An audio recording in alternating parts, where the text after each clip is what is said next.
আসসালামু আলাইকুম। কেমন আছেন সবাই? আশা করি ভালো আছেন। আলহামদুলিল্লাহ আমরাও সবাই ভালো আছি, সুস্থ আছি।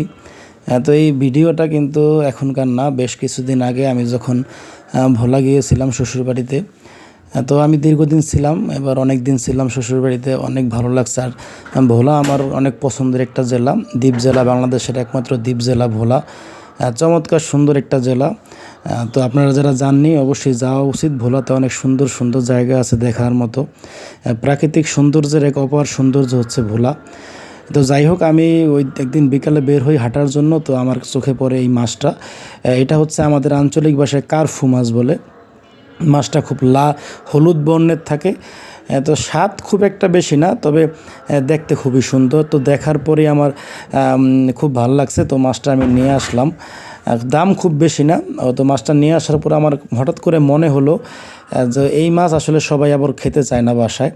তা আমি চিন্তা করছি মাছটাকে আনাম ফ্রাই করব।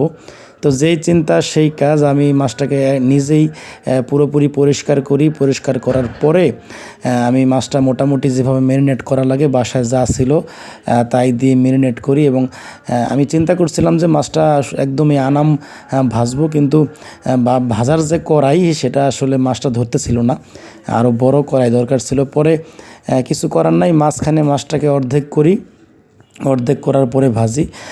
তো আলহামদুলিল্লাহ মাছটা ভালো লাগছে। খুব বেশি ভালো লাগছে তা বলবো না, এই মাছগুলো আসলে টেস্ট একটু কম থাকে।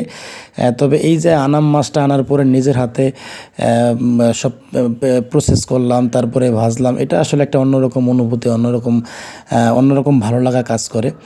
এই যে দেখতে পাচ্ছেন, আমি কিন্তু প্রথমে পুরো মাছটা আনাম ভাজার জন্যই রেডি করছিলাম। আমি মশলাগুলো আলাদা করে ব্লেন্ড করে তারপরে মাছের মধ্যে সুন্দরভাবে ব্লেন্ড করতেছিলাম। তো এই মাছটা আসলে আমি নিয়ে আসলাম, ভাবছিলাম রান্না করে খাওয়ার জন্য, কিন্তু পরে হঠাৎ করেই মনে হলো যে না, রান্না না করে এই মাছটাকে যদি আমি ফ্রাই করি তাহলে দেখতেও যেমন আকর্ষণীয় মনে হবে এবং খেতেও হয়তো ভালো লাগবে।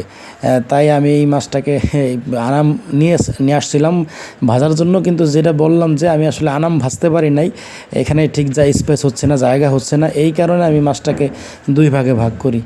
তো যাই হোক, ভিডিওটি ভালো লাগলে অবশ্যই লাইক করবেন, কমেন্টস করবেন। ভালো থাকবেন। আলহামদুলিল্লাহ।